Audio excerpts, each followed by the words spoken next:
Aujourd'hui, c'est ma première élection. C'est la première fois que je choisis notre chef d'État. C'est une étape importante en tant que citoyen. C'est important pour la démocratie.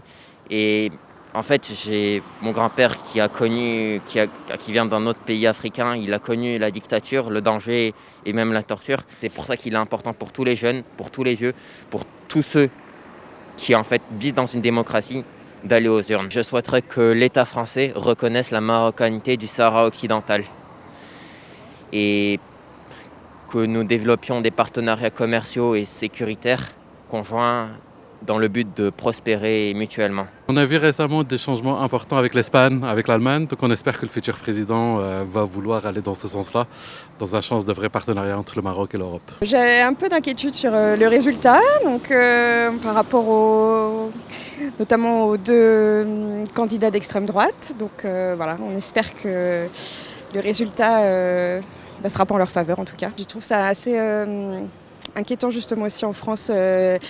La place qui est accordée aux musulmans avec cette peur justement par rapport à la religion musulmane et je pense que c'est des choses qui pourraient justement détériorer les relations avec le Maghreb et le Maroc particulièrement. On n'a vraiment aucune idée de qui va sortir.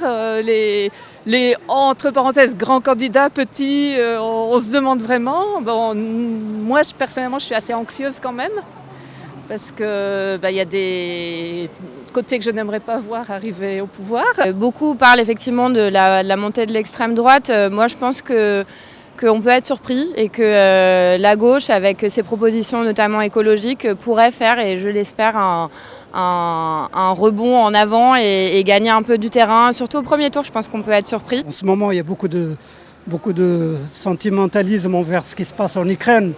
On y pense aussi, mais qu'on ait la même façon de voir quand c'est d'autres pays qui souffrent ou d'autres enfants qui souffrent de la guerre, parce que ça arrive aussi en Afrique ou ailleurs au Moyen-Orient. En tant que binational, que franco-marocain, il est important pour moi que le prochain ou la prochaine présidente noue des relations très fortes avec le royaume, parce que déjà du fait historique qui lie les deux pays, et puis aussi on va dire de tous ceux qui sont installés ici en tant que Français au Maroc, qui puissent bénéficier un petit peu du soutien de la présidence. On s'est senti un petit peu délaissé en tant que Français de l'étranger pendant la pandémie, puisque voilà, donc il y a eu les problèmes de vaccination non reconnue par la suite, alors que le gouvernement nous avait imposé de le faire ici.